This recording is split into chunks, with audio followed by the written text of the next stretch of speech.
Bonjour, je suis Delphine Legrand, je suis chargée de communication à l'ARACT Hauts-de-France et j'ai le plaisir de vous accueillir pour ce deuxième webinaire que nous organisons en Hauts-de-France dans le cadre de la 18e semaine pour la qualité de vie au travail. Ce webinaire s'intitule « Comment mobiliser vos salariés autour d'un projet ?» et il est plus particulièrement destiné aux acteurs du secteur de l'agroalimentaire. Avant de laisser la parole à nos partenaires, que je remercie au passage pour leur participation, 2 mots de présentation de l'ARACT Hauts-de-France. Donc l'ARACT, Association régionale pour l'amélioration des conditions de travail en Hauts-de-France. Nous faisons donc partie d'un réseau national, le réseau ANACT-ARACT, dont les 2 missions principales sont de promouvoir l'amélioration des conditions de travail en agissant notamment sur l'organisation du travail et les relations professionnelles, et de concevoir et diffuser des méthodes et outils pour concilier durablement qualité de vie au travail et performance, ce qui d'ailleurs va être au cœur de notre sujet d'aujourd'hui. Alors juste avant de laisser la parole aux intervenants, je vous redonne quelques petites explications sur l'utilisation de notre plateforme de webinaire. Vous avez un onglet chat dans lequel vous pouvez dire bonjour, comme Laurine, merci. Un onglet questions sur lesquels il ne faudra pas hésiter à poser vos questions sur le témoignage ou sur les présentations qui vous sont faites. On viendra régulièrement dans la présentation pour les traiter. Et un onglet sondage, parce qu'on va vous faire travailler un petit peu. On va vous solliciter à travers cet onglet sondage, mais on vous préviendra le moment venu. Voilà, merci beaucoup. Jade, je te passe la parole. Merci beaucoup Delphine. Eh bien, bonjour à tous, bienvenue à ce webinaire en Hauts-de-France sur la performance et les conditions de travail en agroalimentaire. Comment est-ce qu'on va permettre de mobiliser les salariés autour d'un projet. Monsieur Domi, merci beaucoup d'être venu aujourd'hui. Vous présenterez votre entreprise, la Biscuiterie du Toit, dont vous êtes le directeur. Merci également à Fanny de participer aujourd'hui. Tu es chargée de mission chez Agrosphère et tu vas nous présenter tout à l'heure l'outil AgroVirtuose. Et aujourd'hui, je représenterai le Cercien Interface. Donc, bonjour à tous, je suis Jade Aronin, conseillère technologique et innovation au Cercien. Pour ce webinaire, on va le faire en 3 temps. Donc, d'abord, comment travailler en mode projet pour travailler ensemble. Je vous proposerai ensuite 2 outils, donc un kit et un guide qui pourront vous aider à initier ces démarches-là dans vos entreprises respectives.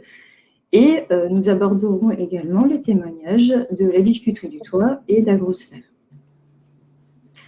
Tout d'abord, qui sommes-nous? Le Cercien Interface, on est une association de conseil technologique et d'innovation pour le secteur agroalimentaire sur les Hauts-de-France. On est également cellule de diffusion technologique. Ce label-là est un gage de qualité de notre travail d'accompagnement des entreprises agroalimentaires des Hauts-de-France. C'est un label décerné par le ministère de l'Innovation que nous renouvelons régulièrement. Et nous sommes au service des entreprises agroalimentaires depuis une vingtaine d'années maintenant. Donc, on est toujours là pour vous accompagner. On intervient sur les thématiques d'innovation, donc à la fois sur tout ce qui va toucher à la création de nouveaux produits et de services. Et vous connaissez probablement le concours de l'innovation agroalimentaire en Hauts-de-France auquel plusieurs structures participent et que nous co-animons, qui est le Food Creative, qui en témoigne. Et on travaille également pas mal sur l'amélioration de la performance globale des entreprises, donc initier les entreprises à ça. Et c'est dans ce contexte-là que nous nous rapprochons de l'ARACT Hauts-de-France. Notre partenariat, en fait, est d'assez longue date. On s'est rapprochés puisqu'on a des missions en commun, c'est-à-dire l'amélioration de la performance globale des entreprises en faveur des conditions de travail, puisque les deux sont liés quoi qu'il arrive. Ce partenariat historique, il est lié à l'industrie du futur, à l'agro-tour que nous co-organisions régulièrement, et à un fact que nous avons clôturé il y a peu. Dans un premier temps, ce que je vous propose, c'est de participer au Mentimeter que Delphine partage ici. Vous n'avez qu'à cliquer et nous présenter un petit peu le type d'entreprise dans lequel vous travaillez. Ça nous permet un petit peu de vous connaître, de savoir qui vous êtes. Donc, n'hésitez pas à participer. Donc, par exemple, moi, je vais renseigner que je suis dans une structure de conseil.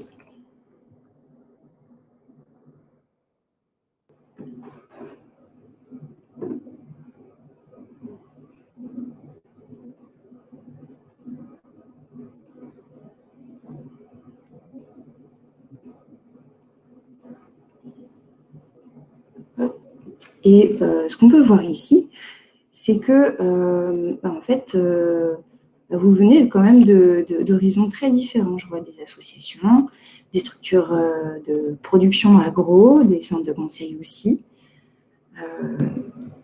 Donc, en fait, on est assez nombreux et assez éclectiques sur les domaines d'intervention.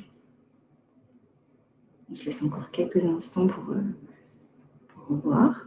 Aract Bretagne, donc on attire également des curieux d'autres régions. Donc, merci de nous rejoindre. Hop, merci pour votre participation. Arrêtez le partage.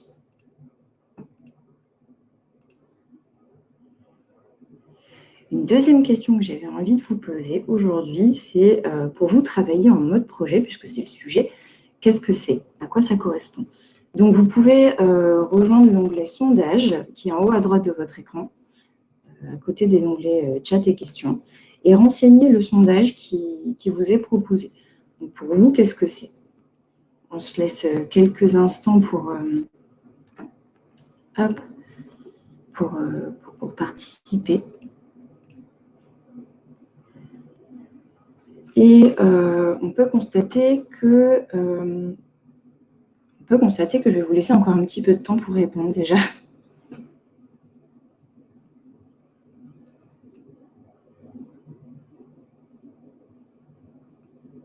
Ok, donc ça commence à se dessiner. Donc pour vous, c'est essentiellement un planning précis des actions réalisées pour l'avancement du projet, d'accord. Avoir un cadre dans lequel on peut avancer, un objectif clair. Okay. Questionner les collègues pour avoir leur retour d'expérience et les informations spécifiques à leur métier. Oui, c'est important, on le verra. Et un gain de temps. Bon, ben je constate, ça me rassure de constater que pour vous, ce n'est pas une source de stress, ce qui est déjà une très bonne chose. Et ben, on va pouvoir s'initier un petit peu à la question. Pas au stress, hein, à la gestion de projet. Ok, super. Merci d'avoir participé. Travailler en mode projet pour mieux travailler ensemble, comment est-ce qu'on fait ça? Je vous propose ici quelques prérequis. En réalité, c'est une démarche d'ensemble, puisque dans l'entreprise, vous le savez, il y a plusieurs projets, il y a plusieurs préoccupations en simultané. Et donc, c'est intéressant de prendre son entreprise dans son ensemble pour voir un petit peu quelles sont les priorités à appliquer, quelles sont les priorités dans votre entreprise, quelles sont les ressources disponibles pour que tout se passe bien, pour que tout se déroule bien. Donc, avoir une démarche d'ensemble. Il est important aussi de solliciter une équipe pluridisciplinaire. Un peu dans la même logique, l'objectif, c'est d'avoir la vision d'un maximum de personnes et surtout sur des compétences diverses et des niveaux hiérarchiques différents, de sorte de comprendre un petit peu comment les choses s'articulent et de ne pas se rendre compte en cours de projet que vous avez malheureusement raté une information qui était importante, par exemple. Mieux vaut anticiper tout cela avant et pour pouvoir travailler sur ça. Le dernier prérequis que je vous propose ici, c'est l'engagement des parties prenantes. Ici, on considère le chef de projet et également la direction, ce qui est super important pour que le projet parte bien. Il est important qu'il soit soutenu par la direction, par le chef de projet, mais également que chacun sache la direction vers laquelle on va, comment est-ce qu'on y va et quel est le niveau d'implication qu'on lui demande à chacun, puisqu'il sera différent en fonction des participants et des personnes à solliciter, bien évidemment. Un projet doit correspondre également à la taille de votre entreprise. Ça ne sert à rien d'avoir un sujet surdimensionné ou sous-dimensionné. Donc, du coup, les questions à se poser ici, c'est le projet prévu est-il adapté à mon projet? Le projet est-il bien défini dans le temps? C'est important d'avoir des jalons ambitieux mais atteignables. Nos ressources permettent-elles à tous et chacun de mener le projet à bien? Quand j'entends ressources, Ce n'est pas uniquement les ressources financières, c'est également les ressources en temps, les ressources humaines et autres types de ressources, moyens, matériels, etc. Quels sont les autres projets en cours? Comme je le disais, si vous avez dans votre entreprise beaucoup de projets très importants, très ambitieux déjà en cours, peut-être que le projet sur lequel vous avez envie de vous initier sera de trop et risque d'être un petit peu délesté, ou alors ça risque d'avoir un impact sur les autres projets. Donc, quel est l'ordre de priorisation de vos projets dans l'ensemble de votre structure?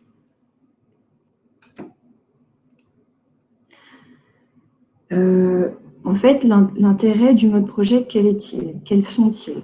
On va avoir une vision pour l'ensemble des collaborateurs. Ça permet aussi d'adapter l'organisation de son travail. Si je sais que les échéances du projet en question sont définies, ça permet aussi d'organiser le travail du quotidien et d'anticiper les échéances.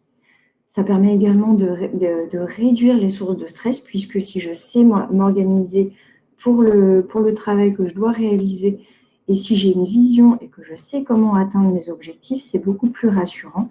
Et ça permet aussi de mieux coordonner les échanges en interne et en externe.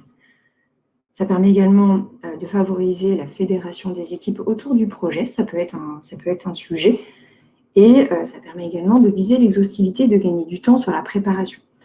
Vous le verrez avec les témoignages dont on bénéficiera incessamment sous peu. Il est important de ne pas négliger le temps de préparation. Et ce temps-là peut être assez conséquent et il ne faut pas le négliger. Donc, plus on arrive à capitaliser sur ce moment en amont, plus on arrive à viser l'exhaustivité, et mieux ce sera. Également, les intérêts pour le groupe projet, c'est de favoriser l'adhésion au projet en lui-même dans la durée.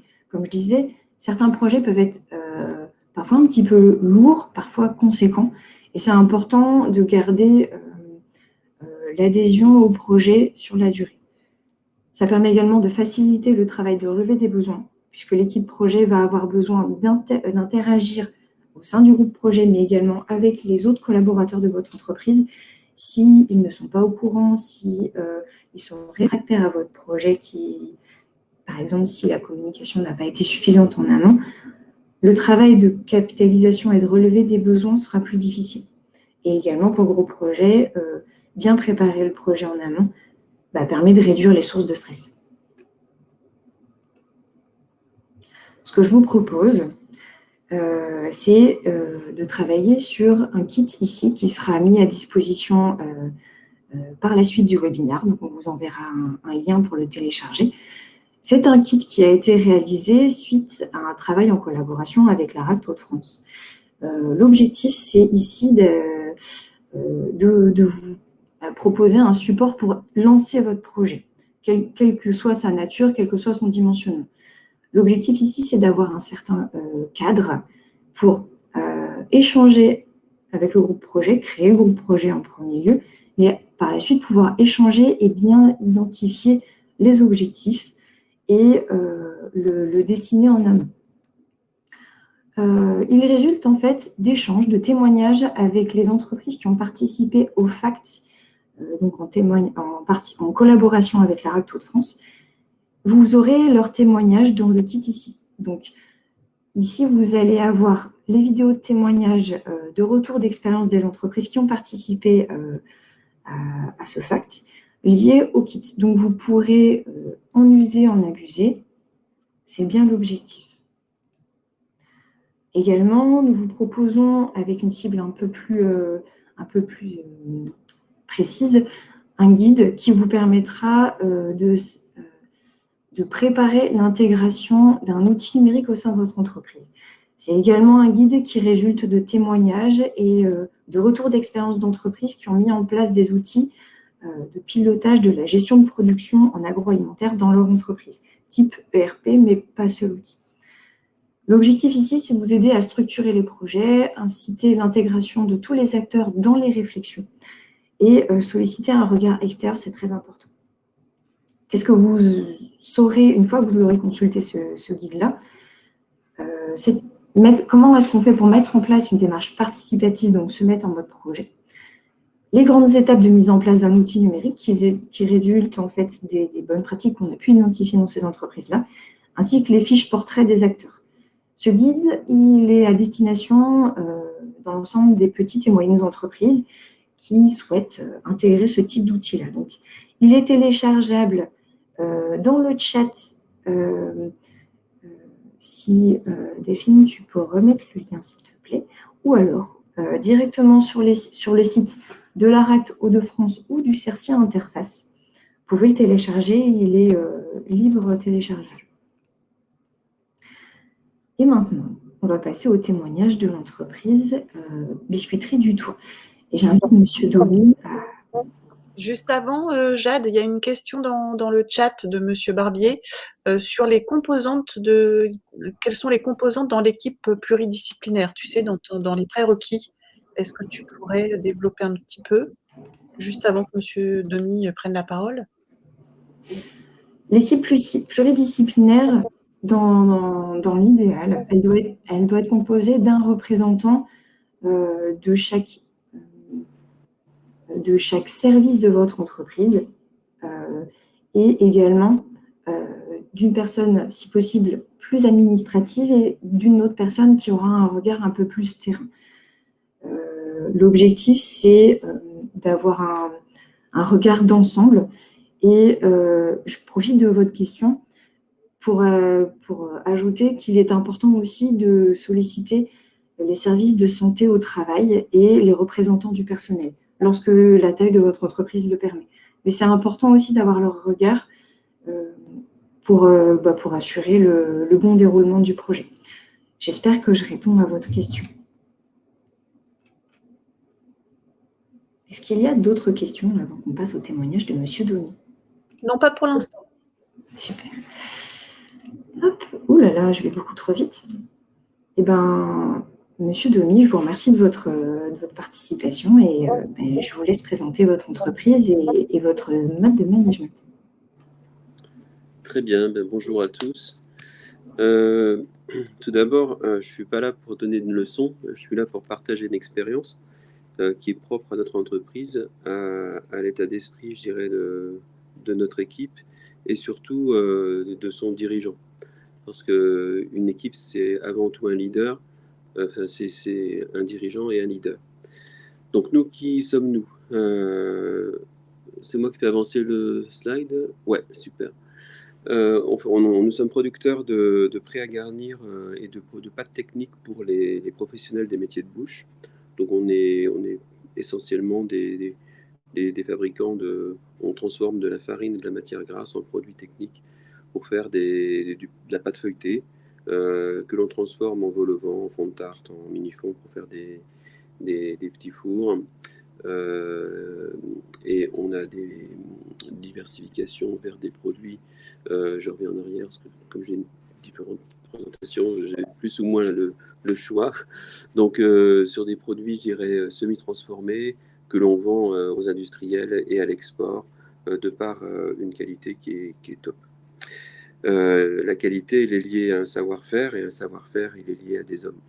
Donc j'en viens tout de suite au but. Les hommes, pour nous, c'est capital. Notre entreprise a grandi depuis 15 ans, elle a triplé sa taille. On est passé de 11 salariés à 26 collaborateurs aujourd'hui. Donc cette augmentation de taille nous a fait réfléchir aussi à un changement de structure et de philosophie.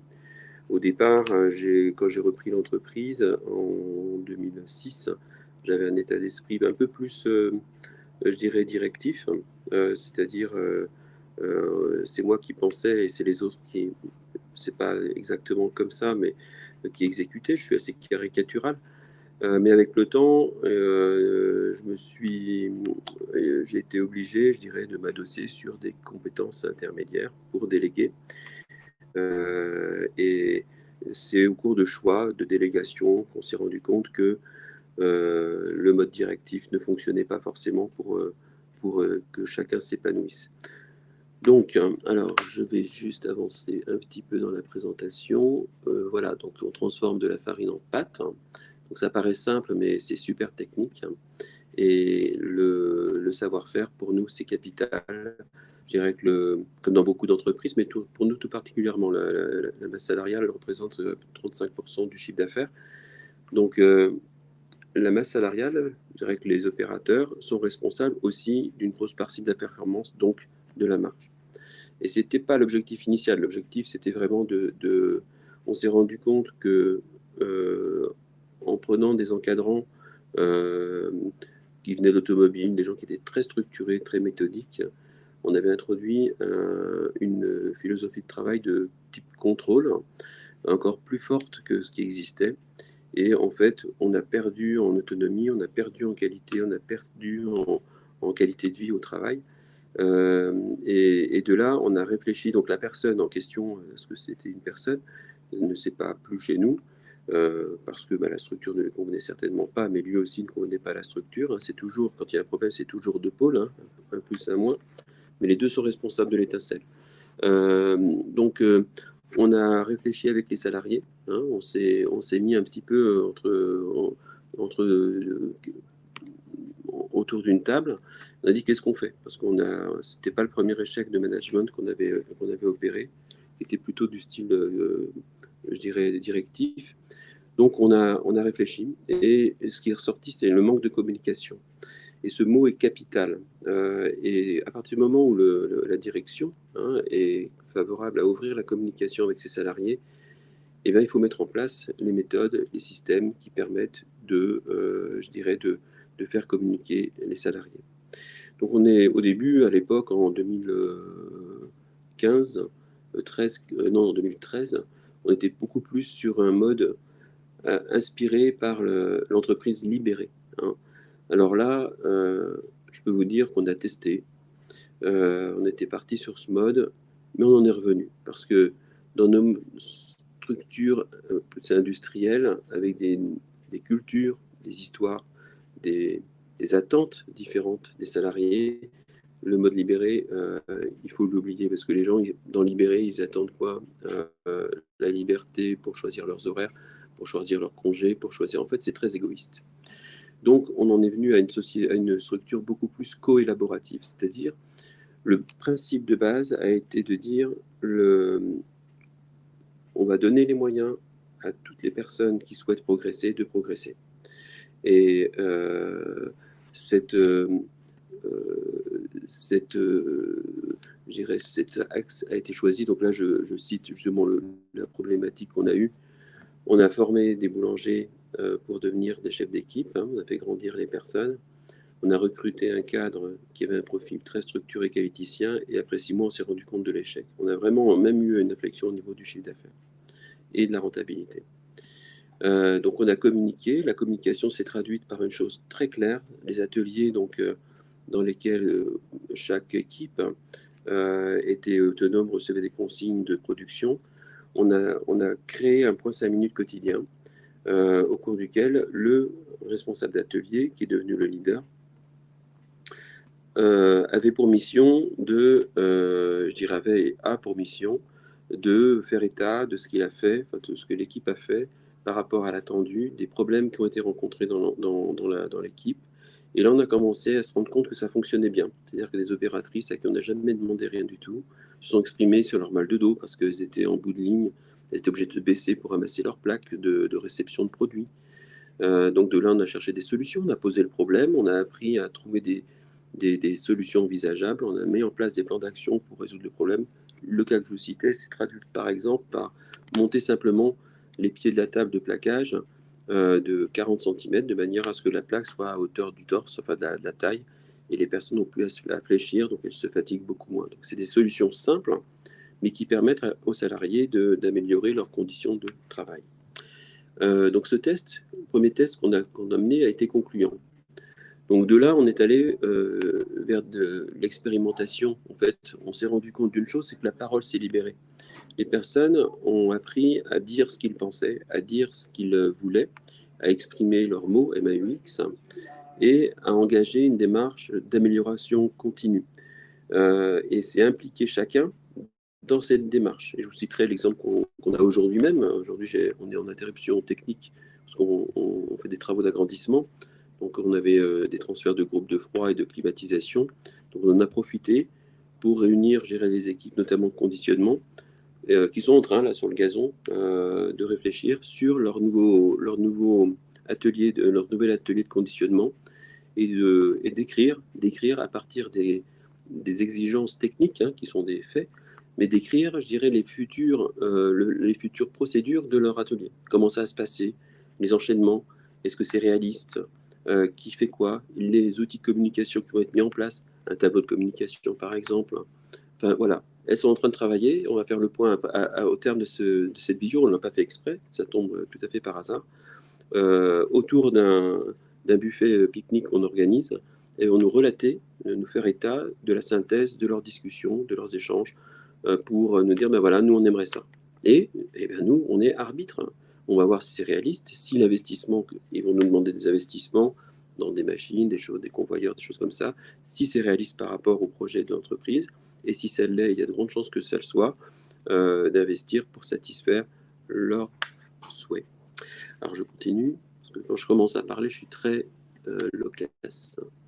Donc à l'époque, on a structuré notre entreprise, on a changé complètement notre organigramme, comme vous le voyez. C'est plus moi qui suis en haut à faire cocorico, à bomber le torse, c'est-à-dire c'est moi le chef. On a décidé, et ça c'est un petit peu l'inspiration de l'entreprise libérée, de dire le chef c'est le client, et qui est-ce qui nous fait vivre, qui est-ce qu'il faut satisfaire, qui est-ce qui amène le chiffre d'affaires qui permet d'investir, qui permet de payer les salariés, d'acheter les ingrédients, ce sont les clients. Et en dessous, donc, il y a donc les différents pôles de l'entreprise. Il y a le pôle logistique, il y a les différents ateliers, feuilletage, pâte brisée, les mini-fonds techniques, les spécialités manuelles. Et tout en bas, il y a les fournisseurs. Nous, on est où? Eh bien, on est sur les côtés. On est là pour épauler les pôles. On est là pour aider, pour guider, pour arbitrer. D'accord?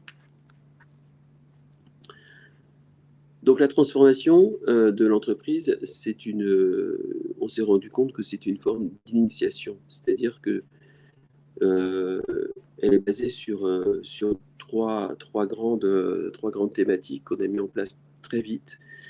Un, bien se connaître. Bien se connaître, c'est bien communiquer, c'est bien se connaître entre nous, hein, entre collègues, mais bien se connaître soi-même. Et ça, c'est une démarche qui est très, très longue. Ensuite, partager les mêmes valeurs, c'est-à-dire avoir les mêmes valeurs et surtout avoir à l'esprit les valeurs que l'on ne souhaite pas. Ensuite, avoir la même vision, ça c'est, je dirais, la vocation de l'entreprise que l'on a co-construite aussi. Donc, mieux se connaître, les points 5 minutes, ce sont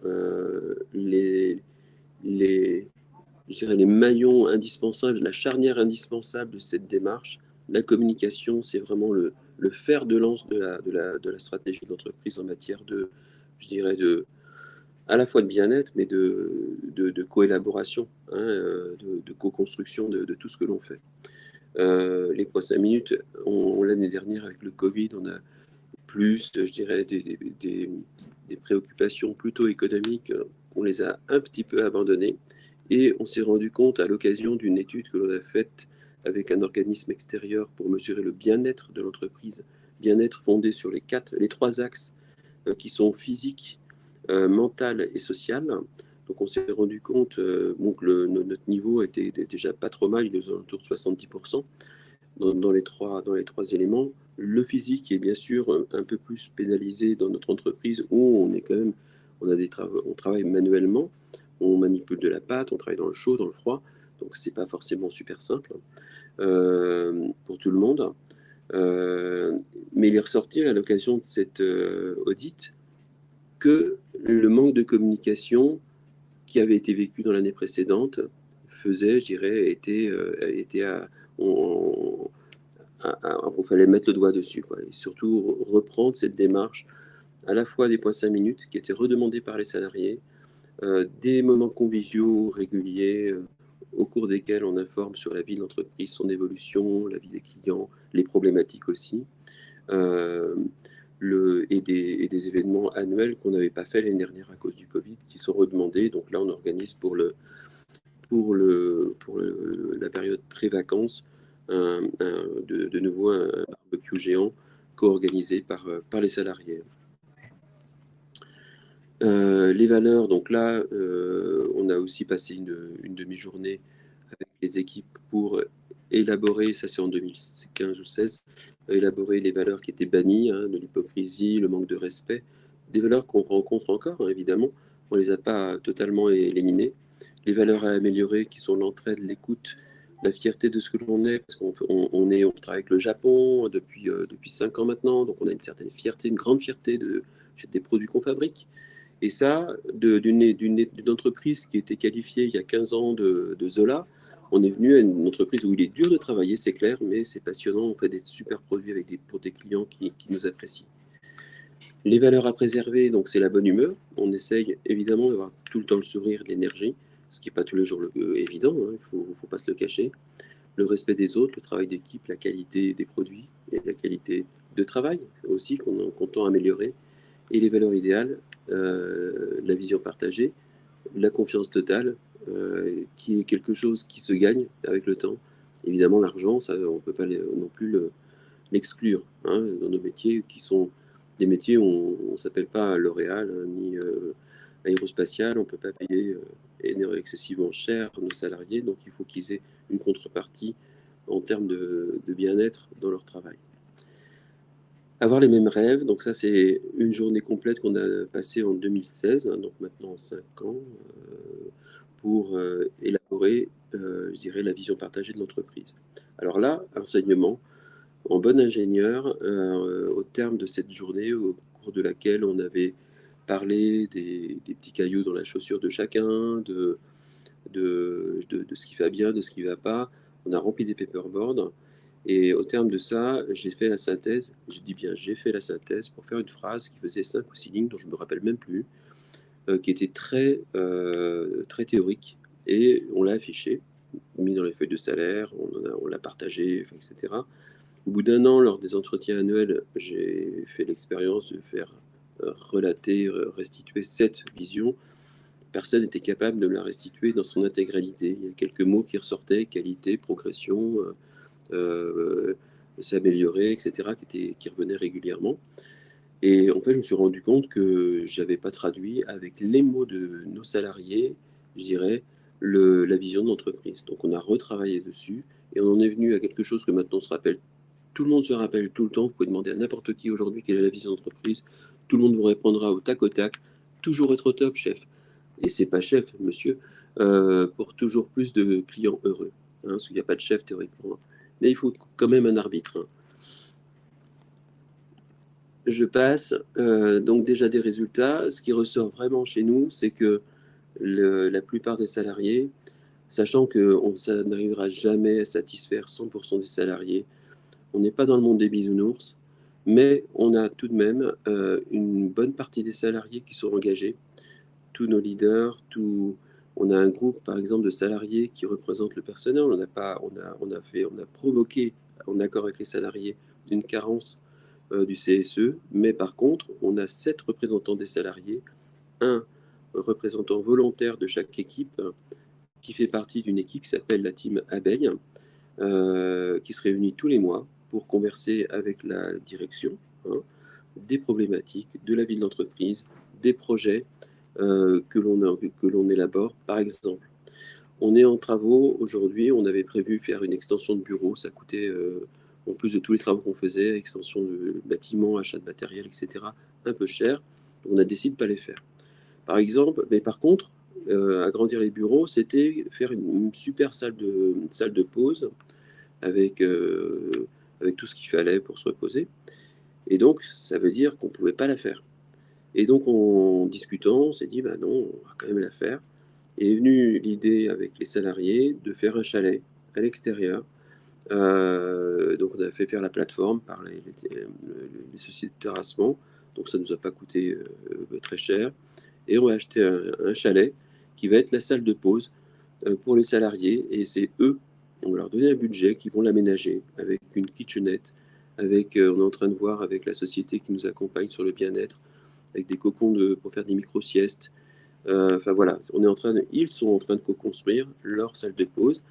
Et l'idée, c'est de dire, bah, c'est génial, en fait, on va sortir de l'entreprise, on va être obligé de se changer, on est en alimentaire, on va être obligé de se changer, donc on aura l'impression de sortir de l'entreprise, d'être, entre guillemets, de partir en vacances, de prendre un bol d'air à l'extérieur de l'entreprise pour aller prendre sa pause. C'est une petite illustration. Donc, le coélaboration, c'est un processus qui est lent, mais qui permet, pour rebondir un petit peu sur ce que disait Jade, dans tout ce que l'on fait, c'est d'essayer d'avoir à l'esprit le souhait de faire adhérer les salariés au projet d'entreprise et à la vie de leur atelier et à la vie de leurs équipes. Et pour cela, il faut absolument donner la parole aux salariés pour qu'ils expriment leurs souhaits. Évidemment, tous les souhaits ne sont pas acceptables. Quelqu'un pourrait me proposer de faire une piscine, je leur dirais non, non, c'est pas raisonnable. C'est à nous quand même de choisir ce qui est fait ou pas fait, mais il faut expliquer pourquoi on ne le fait pas si on n'a pas à le faire. Il faut bien avoir en conscience que chacun est différent, que le curseur je dirais, de chaque salarié, encore, on n'est pas une grosse équipe, mais j'imagine que dans une grande entreprise, chaque service est une équipe de la taille de notre entreprise et chaque manager est un leader. Et chaque salarié est différent dans sa capacité, dans sa compréhension des choses, des mots, dans son ambition et dans sa culture. Et rien que ces différences fait qu'on ne peut pas avoir un mot commun, une politique commune qui serait revenir aux directives. Et je pense qu'il faut beaucoup de tolérance, beaucoup d'adaptabilité pour le manager, pour être à l'écoute des salariés, pour en même temps, je dirais, avoir une politique d'entreprise qui vise à l'intérêt de l'entreprise, qui est quand même de gagner de l'argent, et en même temps de protéger ses salariés et de veiller à leur bon développement. Alors, une petite illustration, alors je regarde juste le slide d'après, parce que, ouais, je vais revenir. Aujourd'hui, je vous disais, on est en phase de, on a eu la chance de bénéficier d'être lauréat du plan de relance. Donc, on est en phase d'agrandissement, on est en phase de modernisation de nos ateliers. Et on a, avec le groupe des abeilles, décidé, et avec la CARSAT, hein, qui nous aide beaucoup, qui nous épaule beaucoup, je dirais, dans l'analyse des problématiques de nos ateliers. Et franchement, je félicite leur action. De faire intervenir la médecine du travail, où j'étais un petit peu sceptique parce que je n'avais pas eu forcément que des bonnes expériences relationnelles avec cette organisation. Mais on a fait appel à une ergonome qui est venue auditer les postes de travail de nos salariés. Et cette dame, c'est une dame qui est franchement très coopérative, et le mot est important, collaborative. Et elle a fait un audit. C'est des choses qui font mal quand on est employeur, parce que effectivement, les salariés, entre guillemets, souffrent à certains postes répétitifs, avec le bruit, avec la chaleur, avec les opérations, je dirais, qui ne sont pas forcément adaptées, enfin, facilitantes en termes d'ergonomie. Et on a co-construit avec la médecine du travail et la CARSAT des voies d'amélioration et des investissements d'amélioration. On a quand même une enveloppe qui est assez importante pour, notamment, on manipulait tous nos sacs, en sacs de 25 kg, 350 tonnes. Donc c'était très sollicitant pour les salariés qui le faisaient.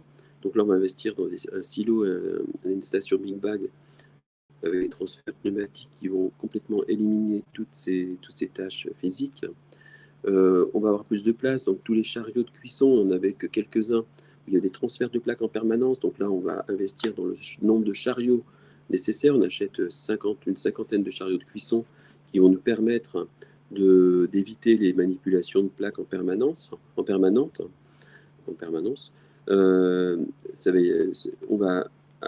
achète des outils de manutention, notamment une potence pour manipuler les outils de découpe, hein, qui sont installés sur les lignes.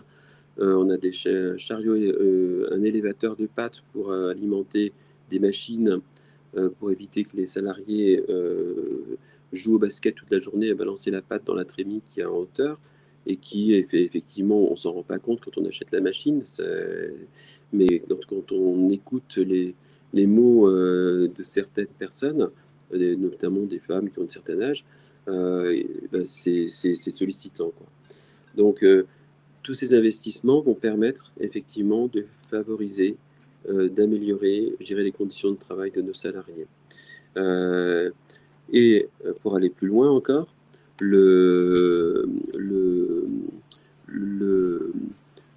attendez, pour aller juste plus loin, la médecine du travail nous a proposé de faire un sondage juste avant les travaux, là, il y a 15 jours, pour faire état de tous les maux MAUX de nos salariés.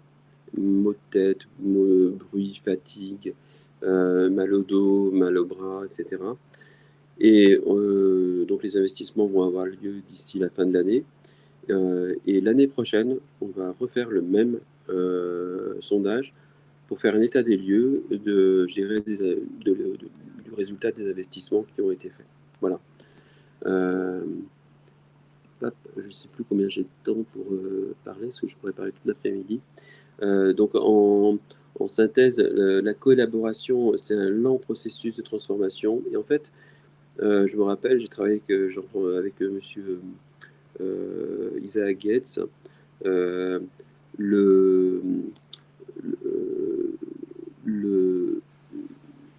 Ce type de management, il est viral. C'est-à-dire que c'est une maladie. C'est-à-dire que quand on prend plaisir à voir ses salariés s'épanouir, eh ben, c'est une dynamique qui n'a pas de cesse. C'est-à-dire qu'on arrive, effectivement, il faut avoir la banane, c'est de l'énergie. On transfère de l'énergie, et une fois que les personnes ont cette énergie et qui sont un petit peu les vecteurs vis-à-vis de leurs équipes de cette énergie, ben ça se transfère je dirais, de proche en proche, et l'entreprise va de mieux en mieux.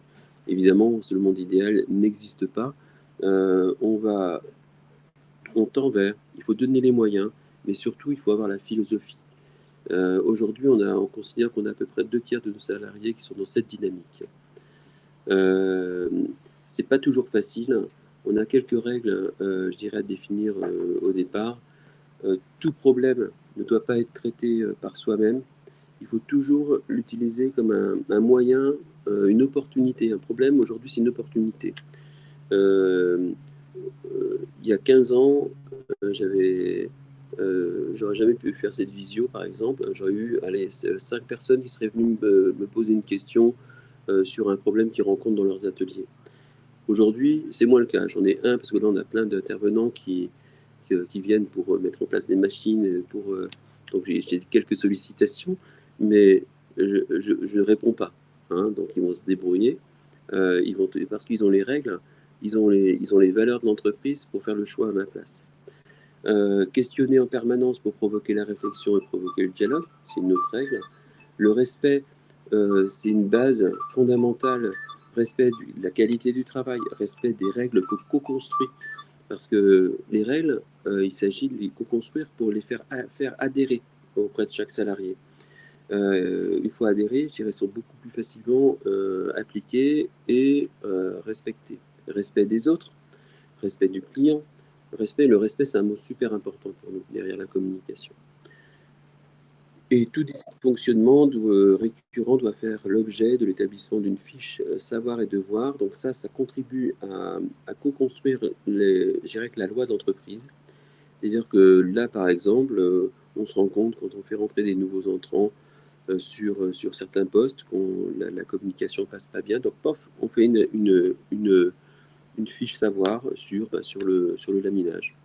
Laminage simple tour, sur pourquoi, comment, et puis on valide. On fait une formation théorique, pratique, et on valide l'acquis après avoir fait rentrer la personne. Le management collaboratif, vous l'avez compris, le plus important, c'est qui? C'est le dirigeant. Parce que si le dirigeant n'est pas convaincu, il n'arrivera jamais à convaincre ses équipes et à avoir, je dirais, on parle de virus beaucoup en ce moment, hein, Et nous, dans le management, il faut vraiment que le virus se transmette. C'est l'opposé du Covid. Il faut le transmettre absolument, quoi. Le virus du management collaboratif, celui-ci, c'est un palliatif au Covid, on va dire. Voilà, on avance pas à pas. C'est un management progressif où rien n'est gagné, hein, tout s'acquiert, tout est à remettre en question tous les jours, parce que l'état psychologique de chacun change tous les jours. On a une salariée qui a perdu son mari il y a 1 mois, elle est revenue, on se doit d'être à côté d'elle, de l'aider, de la soutenir, d'intégrer ce fait, quoi. Et j'en suis ému, vous voyez. Donc, l'homme est important pour nous. Ah, je suis allé trop loin pour moi, là. Non, non, c'est bon, vos questions et vos remarques. Donc, je m'excuse d'avoir été... Et encore, je peux être beaucoup plus expansif. Et je n'ai pas regardé les questions qui se sont présentées à côté. Justement, on va passer aux questions. Merci beaucoup pour ce témoignage, Monsieur Domi. Alors, Monsieur Barbier a posé 2 questions. Lorsque vous avez constaté que la situation de votre entreprise ne vous convenait plus, avez-vous fait appel à des ressources extérieures, type consultant, pour vous aider à élaborer le constat de la situation insatisfaisante? Non, je ne l'ai pas fait, j'aurais dû le faire. Je pense que ça aurait été beaucoup plus vite. Je ne l'ai pas fait, pourquoi? Parce que en fait, j'ai été inspiré, en quelque sorte, par à la fois des reportages que j'ai vus à la télé sur l'entreprise Libérée, sur les schémas, notamment aussi sur l'entreprise, sur la fonderie de Favie de Jean-François Zobrist. J'ai lu beaucoup de bouquins en management et j'ai essayé d'appliquer. Et il y a des choses des erreurs que j'aurais pas faites, et notamment, je serais allé beaucoup plus sur le volontariat plutôt que j'ai essayé d'imposer au départ un système pour aller beaucoup plus vite. Et en fait, ça m'a ralenti. Parce que j'ai imposé des choses. Par exemple, il y a des leaders que j'ai autoproclamés.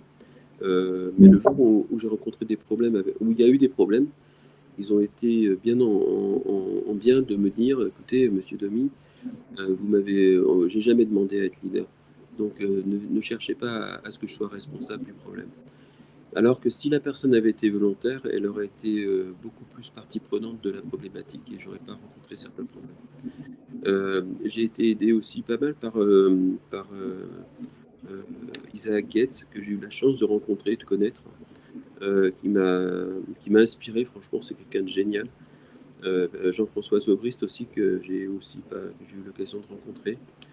Et ces personnes sont des guides, comme on doit être le guide. À la limite, si je peux éveiller certaines personnes, c'est plutôt inspirer, c'est pas faire ce que j'ai fait, parce que ce que j'ai fait, je l'ai fait avec mon entreprise, avec mes salariés.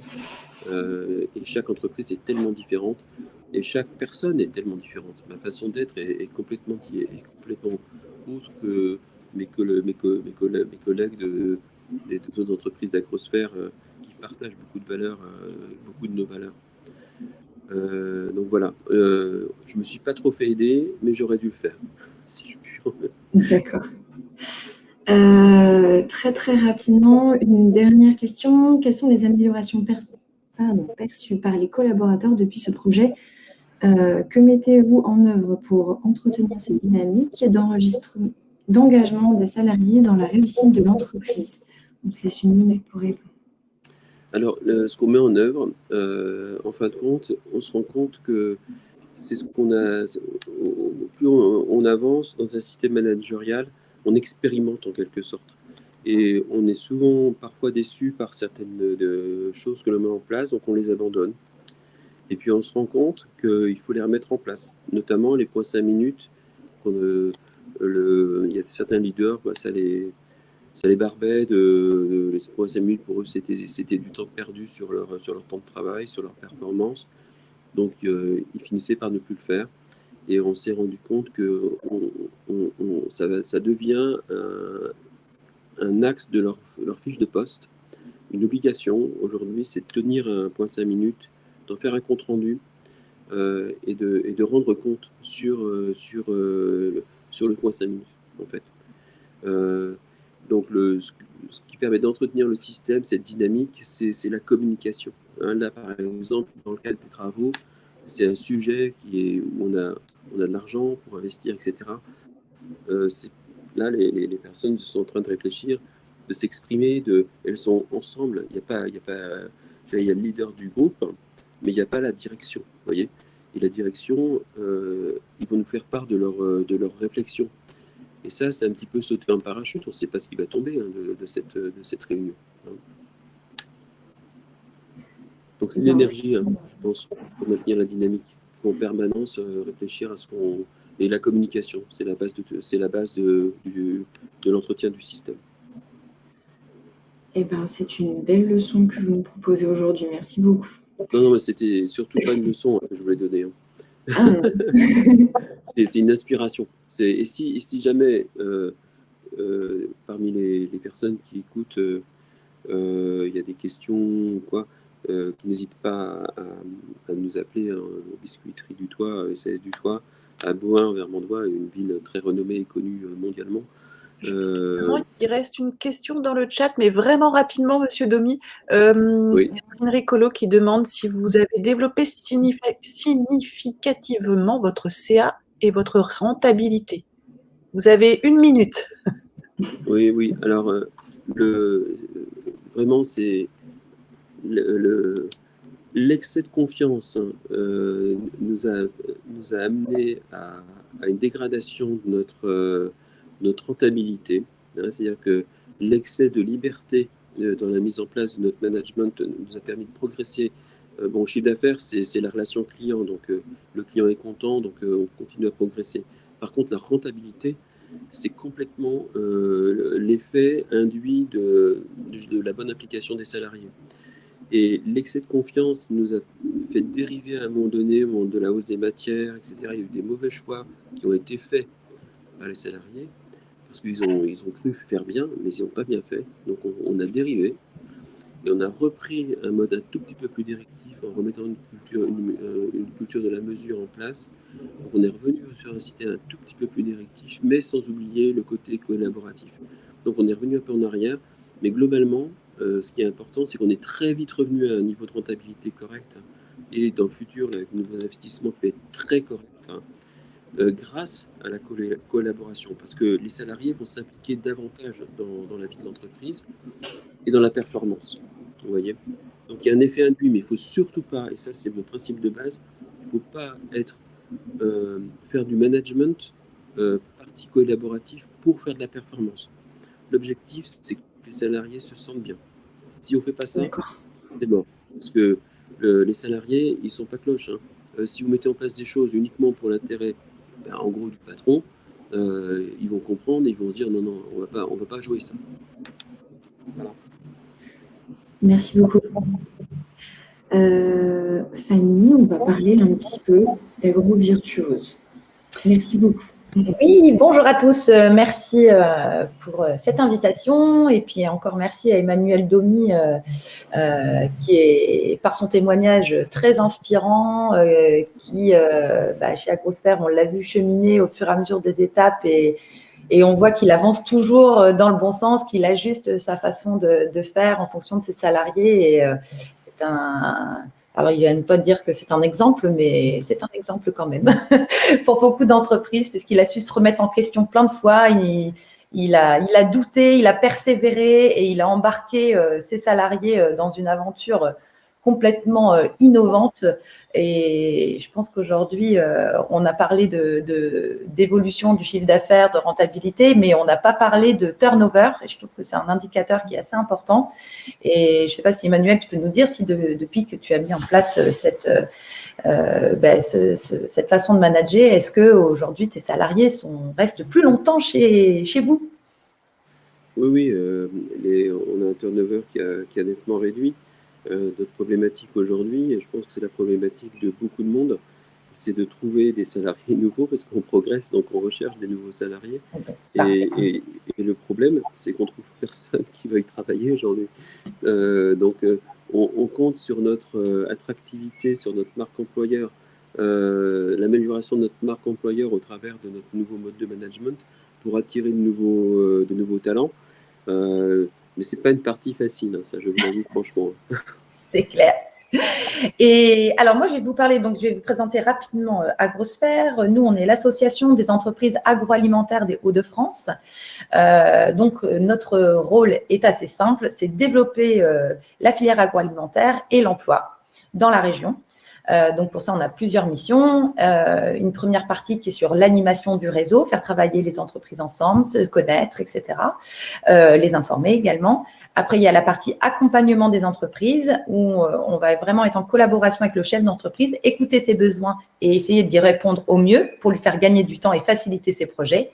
Et enfin, la troisième, c'est la promotion du territoire où on va mettre en avant les atouts de la région Hauts-de-France, qui est une région assez importante en agriculture et en agroalimentaire, et pour attirer des nouvelles entreprises à s'implanter dans notre région. Et là, on va s'appuyer sur notre réseau pour trouver un terrain, un bâtiment et tous les services associés dont il aura besoin pour s'installer dans la région.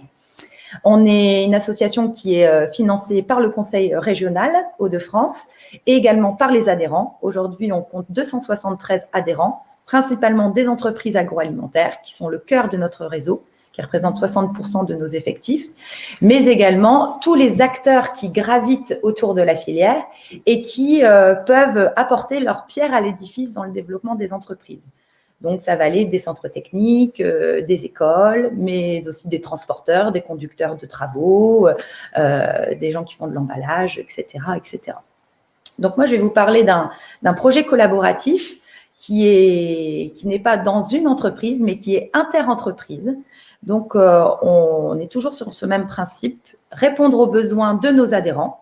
Donc, là, on avait discuté avec le club RH de l'association, qui représente à peu près une trentaine d'entreprises, sur les nouveaux outils de formation qui existent.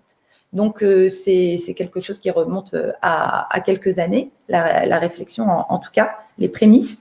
Et on avait commencé à exposer avec notre partenaire Ocapiat, qui est l'OPCO de branche, sur quels sont les nouveaux moyens à disposition des entreprises pour former les salariés.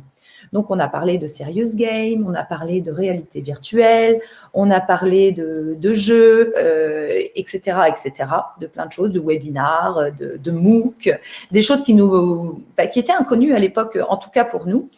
Et donc, les présents nous ont dit à la fin, écoutez, c'est super, votre PowerPoint, c'est top. Mais par contre, on n'a rien compris parce que on aimerait bien toucher ces nouveaux outils. On aimerait bien comprendre comment ça peut être mis en place et qu'est-ce qu'on pourrait en faire. Donc, on a refait un second atelier où on a fait des démonstrations. Et dans ces démonstrations, avec l'OPCO, on avait pour idée de pouvoir construire avec ces entreprises un webinar ou un MOOC pour former les entreprises, les salariés. Et les entreprises nous ont dit, non, nous, ce qui nous intéresse, là, c'est la réalité virtuelle. Pour nous, c'est ça l'avenir. Donc, nous voyons, on était bien parce que on se dit, oui, il y a quelque chose à faire et on a des entreprises qui sont motivées. Mais comment on va les faire travailler ensemble? Parce que des entreprises, elles étaient de toute taille. Si vous voyez sur la slide juste avant, j'essaie de me remettre. Je n'ai plus ma petite flèche. Ah, là, voilà. Voilà, donc on avait Saint-Louis-Sucre, Bonduel, Bigard, qui sont Lactinov, qui sont plutôt des entreprises de taille importante, mais également des PME, Salaison du Terroir, ABCD Nutrition, Florent Suc, qui voulaient aussi prendre part au projet, mais voilà, il fallait trouver un petit peu un terrain d'entente entre tout le monde. Donc, l'idée, elle a été assez rapidement de dire, on va simuler une entreprise virtuelle et on va plonger nos collaborateurs, nouveaux et déjà présents dans l'entreprise, dans une entreprise agroalimentaire virtuelle et on va leur faire des missions, donc avec un casque, pour que ils appréhendent comment on se lave les mains, quels sont les risques, etc. Donc voilà, tout le monde était d'accord sur le principe. On a visité avec le prestataire, je vous la fais courte, on a visité avec le prestataire les différentes entreprises pour voir comment ça marchait chez elles et voir quels étaient les points de concordance, puisqu'il fallait trouver un scénario. À la fin de tout ça, toutes les entreprises nous ont dit, nous, on est partant pour le projet, mais il faut que l'entreprise virtuelle, ça soit la mienne. Oui, parce que moi, on met des charlottes bleues, puis moi, le lavabo, il est plutôt à gauche. Et voilà, donc sinon, ça ne sera pas réaliste. Donc bon, alors on a dit, bon, bah, ok, donc le prestataire a fait des devis pour chacun. Et donc, on a vu que si on faisait une usine chacun, voilà, le prix était complètement exorbitant et impossible à mettre en place.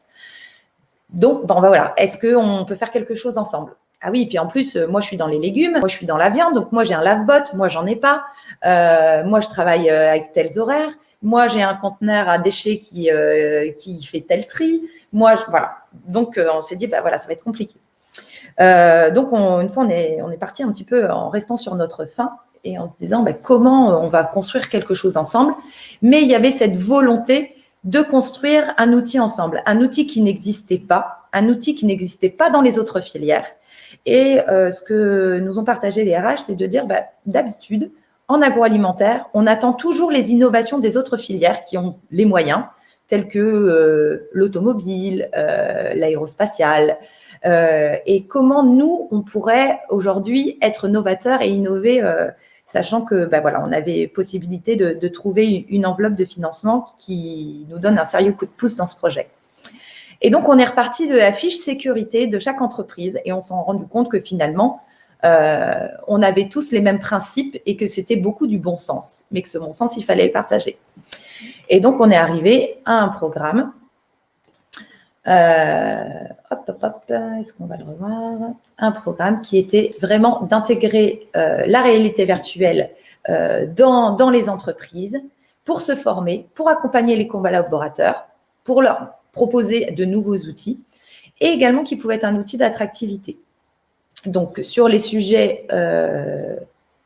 voilà, j'ai été trop vite, sur les sujets qui étaient la qualité, l'hygiène et la sécurité en agroalimentaire. Donc, on a élaboré, une fois qu'on s'était tous mis d'accord, on a élaboré 10 scénarios sur comment je me lave les mains, comment je fais pour rentrer dans une entreprise. Il y a le passage au vestiaire, quels sont les équipements, les EPI.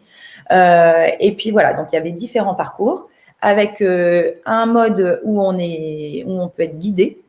Donc il y a des choses qui clignotent où on doit aller se diriger vers, et un mode évaluation qu'on peut faire dans un temps second pour pouvoir voir si la personne a compris et si elle pourra l'appliquer en entreprise.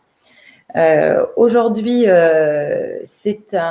donc AgroVirtuose est sorti officiellement en octobre 2018 grâce à ces entreprises qui ont travaillé ensemble pendant chaque mois. On se voyait chaque mois. Et aujourd'hui, il est disponible, tout à fait, je vois la question de M. Barbier en même temps, il est disponible sur la plateforme Campnum d'Ocapiat, qui du coup AgroVirtuose a été le premier projet d'un grand projet, d'une nouvelle façon de former. Et on était d'accord avec toutes les entreprises pour dire cet outil, on l'a construit ensemble, on a mis du temps, mais il ne faut pas qu'il reste aujourd'hui, qu'il stagne. Surtout dans la réalité virtuelle. Finalement, une fois qu'on a sorti l'outil, il est quasiment déjà obsolète. Donc, il faut tout le temps l'alimenter et lui proposer des nouvelles versions. Donc, nous, on a apporté cette première pierre à l'édifice avec la structuration de l'usine. Et aujourd'hui, il y a de nouveaux modules qui ont été développés par d'autres régions, par d'autres organismes comme l'IFRIA, par exemple. Et aujourd'hui, vous pouvez trouver des modules en maintenance, des modules en sertissage, des modules en découpe de viande. Il y a plein de choses qui sont proposées. Et le principe est que chaque contributeur de ce projet aura accès gratuitement aux autres modules. Mais après, pour ceux qui n'ont pas contribué, vous avez un accès également grâce à Ocapiat. Je crois de mémoire que AgroVirtuose est un outil libre que vous pouvez utiliser. Alors, bien sûr, il faudra vous équiper si vous ne l'êtes pas. Donc, il faut avoir un casque, il faut avoir un ordinateur spécial de gamer qui a une capacité avec des processeurs adaptés, etc. Mais aujourd'hui, ça existe. Il y a des kits valises qui sont vendus. Donc, il vous suffit d'ouvrir la valise, d'équiper la personne en casque et puis voilà. Ce qui est important, c'est de pas balancer la chose comme ça dans l'entreprise en disant tiens, on a investi dans un projet, maintenant, voilà, vous débrouillez, vous êtes indépendant. Il faut que ça soit accompagné et ça rejoint aussi ce que disait Emmanuel. Donc, ça doit faire partie de la formation. C'est un outil en plus, mais ce n'est pas un outil qui doit être utilisé tout seul. Il doit être utilisé pour échanger avec les autres, de ressentir des sensations, de dire des émotions, puisque la réalité virtuelle, finalement, ça donne des émotions. On est un peu dans un mode compétition, dans le mode du jeu. Donc, on va essayer de bien faire. Donc, il y a par exemple une mission qui s'appelle la chasse au risque, où la personne se promène dans l'usine et va dire, tiens, il y a une palette, elle n'a rien à faire là. Tiens, il y a un problème de lumière, il faut que j'appelle le technicien de maintenance. Tiens, j'ai une flaque d'eau, il faut l'enlever ou mettre un panneau. Ça permet aussi de montrer aux collaborateurs que, bien sûr, vous êtes embauché, vous avez une fiche de poste à respecter, que c'est peut-être pas vous qui êtes affilié à faire le ménage ou de faire les sols quand il y a une flaque d'eau, mais par contre, c'est votre responsabilité de voir le danger et de le signaler. Et que ça, c'est la responsabilité de chacun.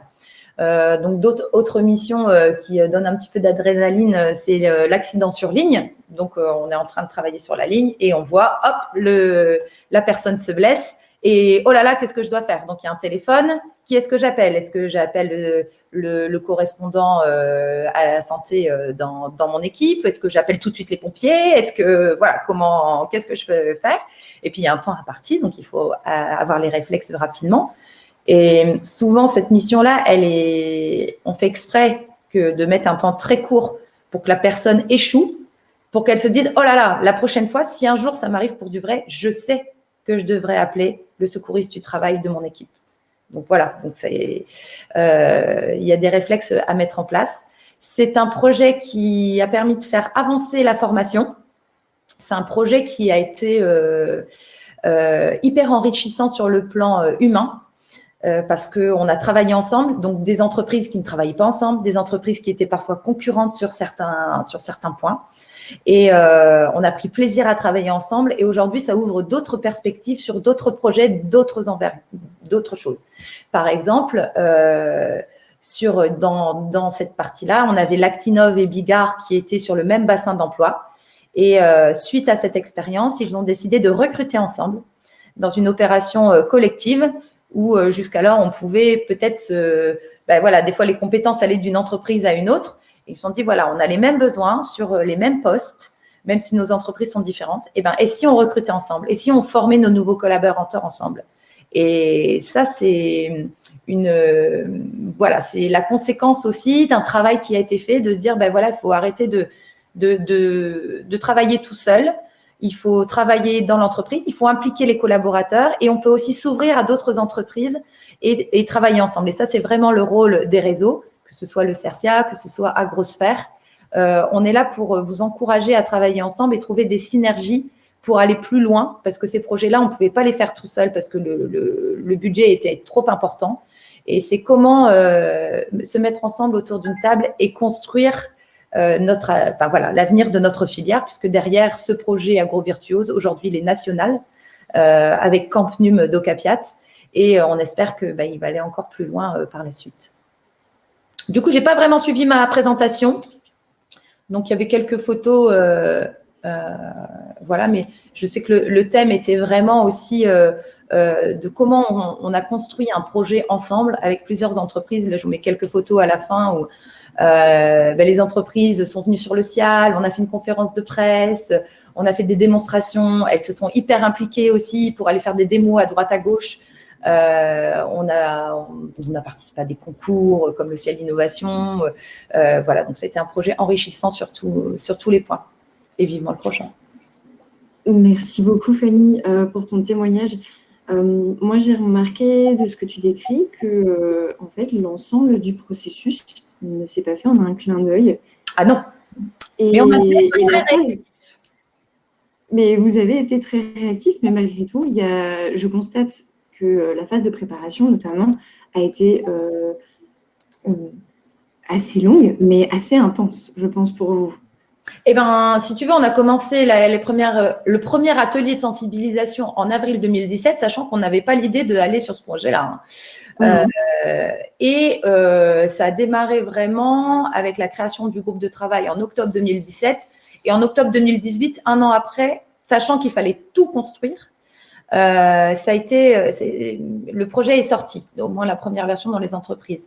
On avait aussi cette pression du fait d'avoir des financements nationaux qu'on ne pouvait pas. Enfin voilà, les dates étaient claires, donc on n'avait pas le choix, donc il fallait avancer. Donc c'est vrai que réunir les entreprises une fois par mois, c'est très contraignant, c'est beaucoup de temps.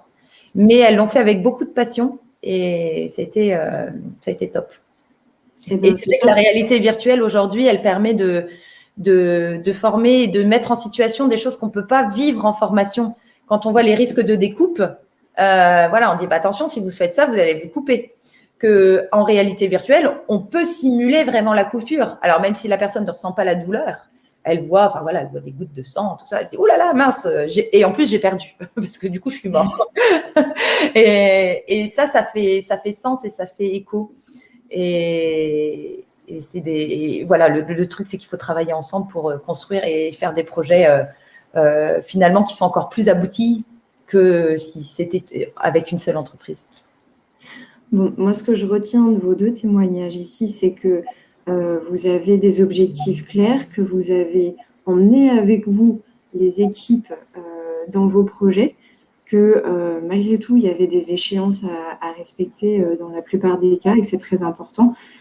Que les phases de préparation, aussi bien de communication que de travail en amont, ne sont pas à négliger. Et je pense que ça, c'est vraiment quelque chose à bien retenir. Je reviens, Fanny, sur l'agro-virtuose. Oui. Je pense que cet outil-là va générer beaucoup de curiosité parmi les participants à ce webinaire. Tu nous as dit qu'on pouvait le retrouver sur Camplunum. Oui, de nous repasser le lien. Oui. Après, il existe un teaser sur YouTube. Donc, vous tapez Agro-Virtuose sur YouTube. Je vais essayer de le faire en même temps. Vous allez trouver des vidéos qui présentent aussi tous les autres versions qui ont été faites. D'accord. Et si, par exemple, j'ai envie de bénéficier d'un accompagnement à l'utilisation de l'agro-virtuose, comment est-ce que je fais dans mon entreprise ? Eh bien, il faut contacter Ocapiat. Qui va vous… Non, alors, Ocapiat, si vous êtes dans l'agroalimentaire, je ne connais pas trop le profil des entreprises qui assistent à la conférence. J'ai vu qu'il y avait Fitzi, qu'il y avait Pâtisserie des Flandres dans les commentaires. Donc là, vous y avez totalement accès. Alors, il faut bien sûr s'équiper, hein, ça c'est important. Et derrière, voilà, donc vous avez accès sur YouTube, il y a différents teasers, vidéos qui sont disponibles. Après, rien de tel que la démonstration pour se rendre compte de l'outil Voilà. Après, tout le monde n'aime pas, hein. Il y a des gens qui sont assez réticents parce qu'ils ont eu une expérience de faire un grand 8 en réalité virtuelle et qu'ils ont eu mal au cœur. Normalement, il n'y a pas de mauvaise réaction puisque là, on vit la chose statique et on avance en même temps. Donc, il n'y a pas de décalage entre l'oreille interne et ce qui se passe dans l'outil. Oui, je témoigne. J'ai naturellement un petit peu le vertige et le mal de mer. J'ai eu aucun problème à l'utilisation la dernière fois, donc tout se passe très, très bien. Et puis, en plus, c'est assez drôle aussi de le voir utilisé pour la première fois en entreprise, puisque voilà, on est harnaché avec le casque, donc on a l'air un petit peu ridicule d'un robot. Et donc, ça fait marrer les collègues, et puis je te prends en photo, et puis… Et voilà, souvent, ça met aussi une bonne ambiance de voir les personnes. Alors, ça concerne toutes les générations, sachant que souvent, les jeunes générations s'approprient l'outil de façon instantanée, alors que les plus anciens, on met un petit peu plus de temps. Et il y a une bienveillance qui est assez intéressante aussi de guide et qui est assez drôle, quoi. Super. Eh bien, on a hâte. Merci beaucoup à M. Domi et à toi, Fanny. On va devoir conclure. Je vous remercie tous les deux. Je remercie Delphine pour cette opportunité de témoignage. Et à très bientôt. Merci à tous. Merci à tous les trois. Merci aux participants. Merci beaucoup. Également. On profite juste pour vous dire que la semaine pour la qualité de vie au travail ne fait que commencer et que nous vous proposons d'autres webinaires thématiques. Donc, n'hésitez pas, il est encore temps de vous inscrire. Et je vous souhaite un bon appétit à tous. À bientôt. Merci. Merci beaucoup. Au revoir à tous. Au revoir. Au revoir.